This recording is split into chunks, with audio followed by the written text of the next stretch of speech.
Ivy Baxter pressed her mittened hands around a paper cup of mulled cider and savoured the mingled scents of cinnamon, old wood, and beeswax polish that drifted through the Mapleton town green. Every October, the green transformed from an empty stretch of grass into a bustling antique fair.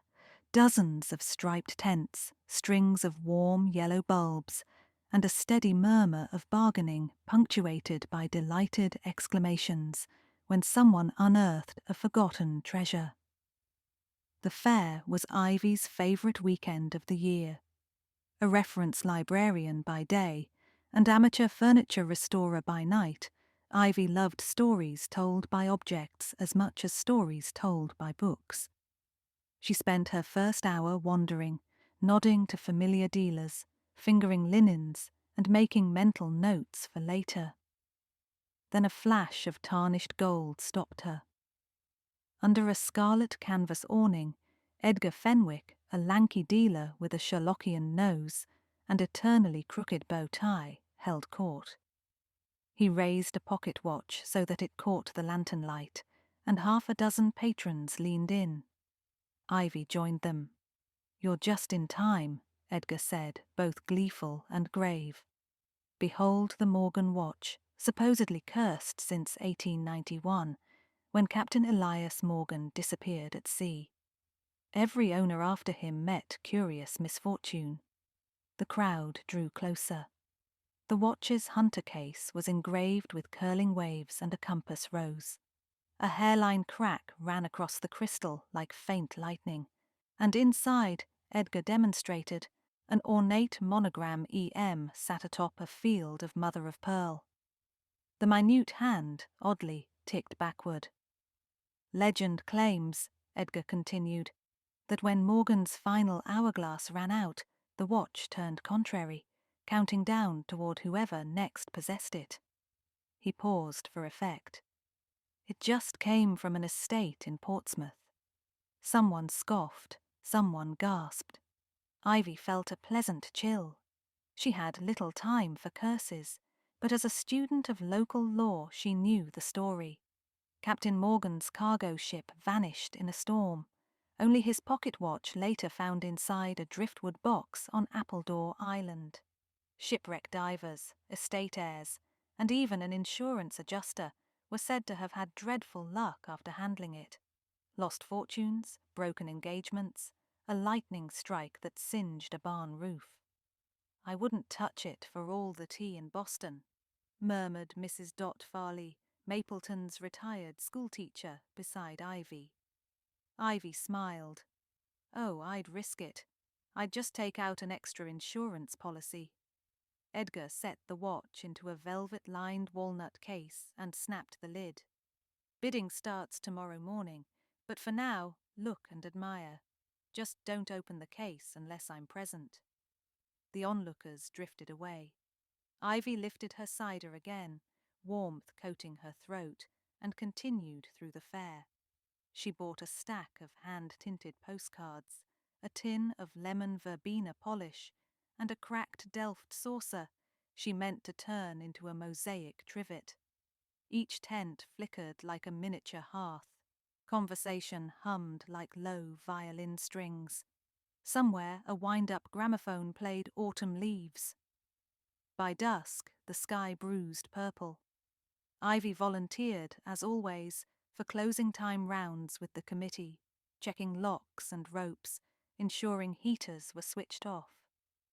Edgar had disappeared for supper, so Ivy made a quick pass by his tent. She tugged the flap. Secure. The brass padlock caught the lantern light. Satisfied, she walked home through crunchy leaves, unaware of the small drama beginning to unspool behind her. Morning brought a lemony sun and cool breeze. Ivy arrived early to help Mrs. Farley at the information booth. At 9:30, a commotion erupted near the red awning. Urgent voices, a rip of canvas, a clatter.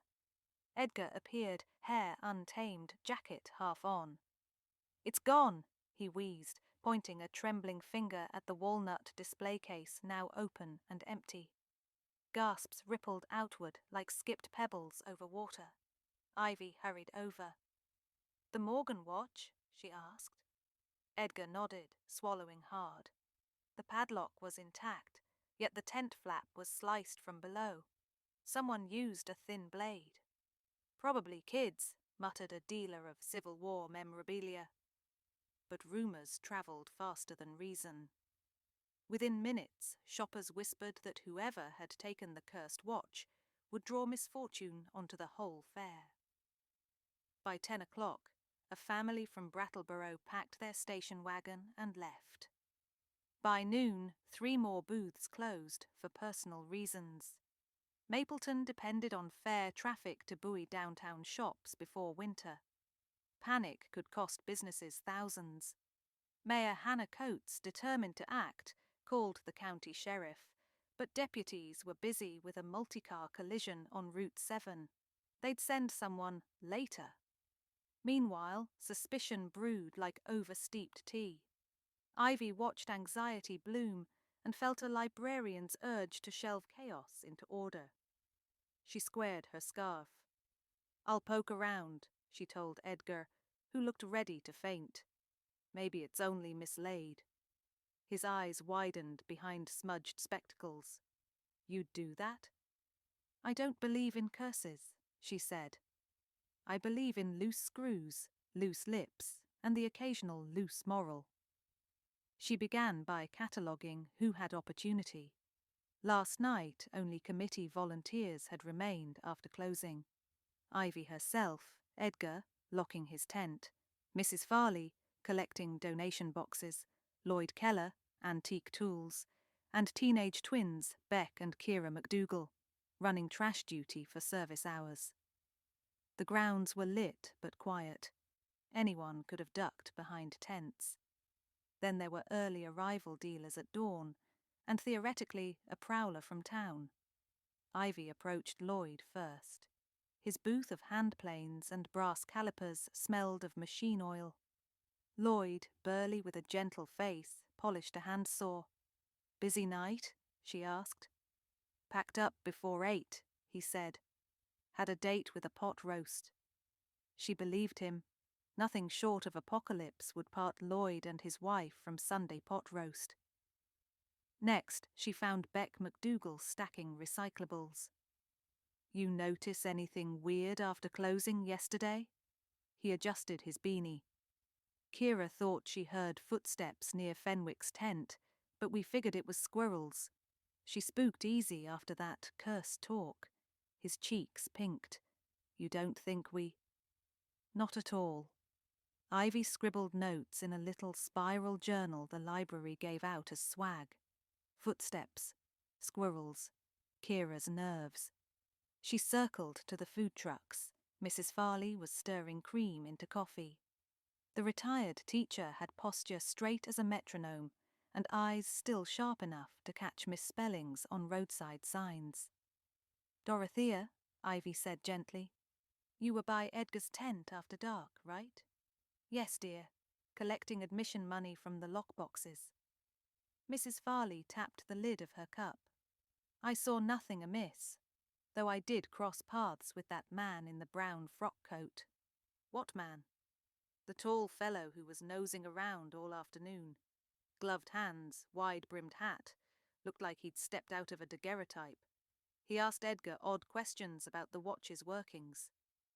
Ivy's pulse quickened. She thanked Mrs. Farley and continued, eyes scanning for a Victorian silhouette. She found nothing but tourists in down vests. Back at Edgar's tent, she studied the crime scene.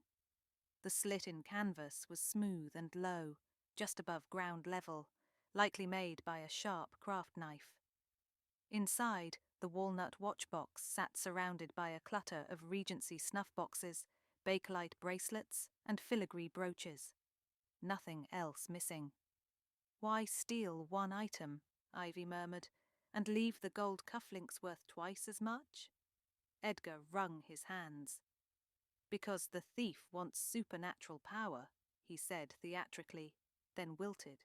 "But yes, it doesn't make sense." "Does this tent have a back exit?" Ivy asked. Only that flap. The stock shelves form walls on 3 sides. She crouched, noticing a strip of something on the floorboard, a tiny, curly wood shaving the pale colour of pine. Tool dealers often left such. She bagged it with a plastic sandwich bag fished from her purse. Footsteps thudded behind her. Mayor Coates, short, energetic, sporting a cranberry blazer, strode in. "Any luck?" "Not yet," Ivy said. "But I'd like to examine last night's parking log." The committee recorded license plates of vehicles left overnight in the adjoining field. Mayor Coates produced her phone. "I'll email you the photo."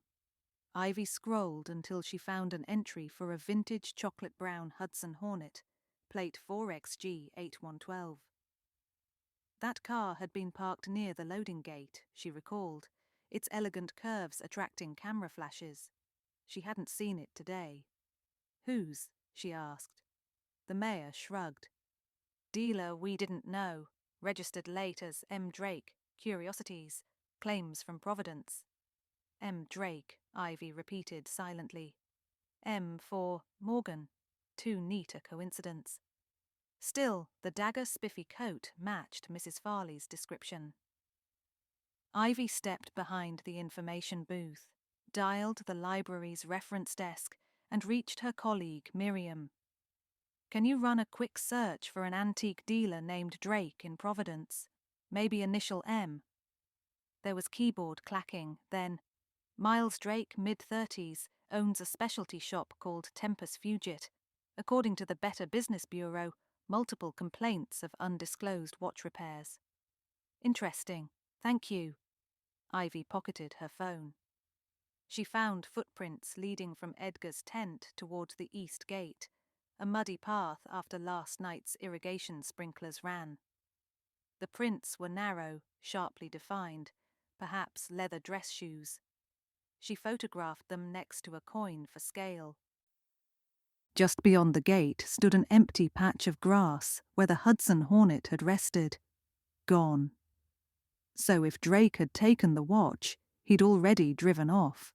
But accidents, if one believed the curse, followed swiftly. A cunning thief might fear that. Maybe he hid the watch on site to test the waters. Ivy scanned the jumble of crates stacked for later haul away. The smell of hay bales and engine oil mingled. A glint caught her eye between slats of a wooden wine crate marked "Fragile Lalique." She eased the lid and gasped. A copper wire looped through the handle of the walnut box. Inside, the Morgan watch lay nestled. Ivy's reflection curved in its crystal, minute hand still sweeping backward. Whoever stashed it there intended retrieval once heat died down. She closed the box and considered. Marching to the mayor with it now would quell rumours, but she lacked proof of the thief. And if the culprit remained close, he might dart once the watch surfaced. Ivy slipped the box into her tote beneath a folded sweater. She headed toward Lloyd's booth. He had tools and, more importantly, discretion. On her way, the wind picked up.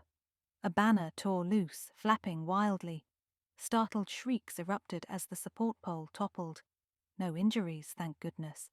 Still, murmurs of "the curse" intensified. Ivy quickened her steps. Then a voice hissed behind her. "Miss, you've got something that belongs to me."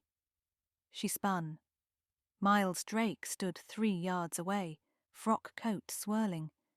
His eyes, grey as pewter, fixed on her bag. "Looking for a sweater?" she asked lightly. "The watch." His right hand held nothing, but tension suggested a concealed weapon, or at least a readiness to snatch. Ivy's heart pounded. People bustled mere feet away, buying kettle corn. No one seemed to notice. "I'm returning it to its rightful owner," she said. "That would be me." He took a step. "Morgan was my maternal ancestor. That watch is a family heirloom. Fenwick obtained it, underhandedly." Ivy raised an eyebrow. So you stole it to reclaim heritage. Why hide it in a crate? Drake's jaw tightened. I needed to arrange proper papers. Then your nosy fare came awake too early. Why not show provenance to Edgar and purchase legitimately? He'd much rather sell to kin than a stranger. A bitter laugh. Kin or not, he set the price at 6,000. Highway robbery. 6,000, Ivy repeated, is less than hiring lawyers to defend a theft charge. His gaze flicked past her, then back. Give it to me, and I'll leave quietly. No. She shifted her stance, channeling 7th grade gym class dodgeball reflexes. And you might want to rethink the family heirloom claim. She placed her hand inside her tote, fingers closing around the watchbox. Elias Morgan died childless. His estate transferred to cousins named Bartlett. Drake's confident mask cracked. You can't prove that. As a librarian, I can prove almost anything given microfilm and a strong cup of tea. She took one more step back. But the bigger problem, you cut a tent and panicked half the county. Drake lunged. Ivy sidestepped, years of shelving heavy folios lending her surprising agility. He collided with a rack of patchwork quilts, and the owner, Mrs. Dupre, shrieked. Quilts avalanched, Drake flailed. Ivy whistled, sharp enough to cut air. Mayor Coates! Over here! The mayor and 2 volunteers sprinted. Seeing authority approach, Drake tried to push free, but the quilts wrapped his arms like pastel seaweed.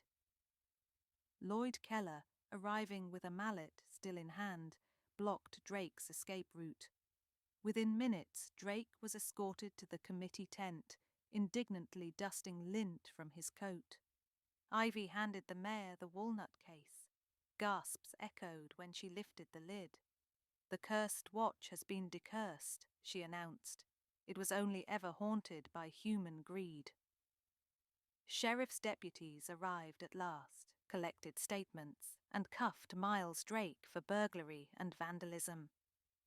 Ivy's carefully documented photos of footprints, wood shaving, matching Lloyd's earlier work, showing Drake likely pilfered a shaving as a makeshift pick, and historical evidence regarding the Morgan line painted a tidy narrative.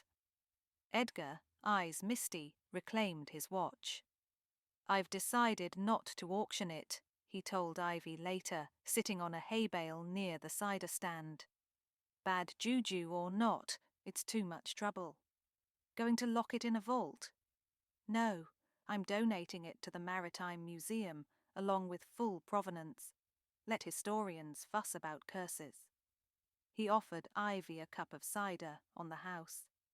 Fair patrons, overhearing that the watch was found and the culprit caught, relaxed visibly. Booths reopened, musicians tuned fiddles, and the previously toppled banner was rehung, this time with stronger rope. Yet one bit of law remained to address. Ivy approached the central gazebo stage where Mayor Coates updated the crowd. When questions about the impending curse resurfaced, Ivy stepped forward. Folks, she said, voice amplified by a battery mic. Rare timepieces sometimes run backward when their mainsprings are wound opposite, a simple mechanical quirk. Captain Morgan's misfortunes were maritime, not mystical. And today's shattered nerves? Entirely our own doing. Superstition is only powerful if we give it power. She lifted her mug. To rationality and to a successful fair. A cheer went up. Fiddlers launched into a reel. Boots clapped the makeshift dance floor, and the spectre of doom melted like frost under sun. Late afternoon burned gold across rooftops. Ivy helped Mrs. Farley tally donations, then strolled toward the exit, purchases slung in a canvas tote. Edgar called after her, jogging to catch up. Miss Baxter, please take this. He pressed a slim object into her palm, a brass watch key on a ribbon. The Morgan watch is keyless, she observed. I know. This one's 19th century French. Consider it my thanks. You kept panic from sinking the fare. Ivy blushed. Thank you, Edgar. She slipped the key into her coat pocket, where it chimed softly against loose change. They parted ways beneath strings of lights now blinking on as dusk returned. Mapleton's church bell rang 6. Ivy paused beside a bench, sat, and breathed cool air filled with distant laughter and the sweet smell of caramel corn. She thought about stories, how objects inherit them, how people embellish them, and how truth, while less flamboyant, always shines brighter when someone cares enough to polish away grime. The Morgan watch would soon sit behind museum glass, lure for schoolchildren and tourists. Perhaps some would still whisper about curses, but a plaque would list the documented facts, thanks in part to a librarian who refused to accept fear as evidence. Ivy's cider had gone lukewarm, yet she sipped anyway, content. Above, the fair's glow mingled with early stars, both bright, both steadfast, both reminders that light travels farthest when accompanied by a good story to guide it home.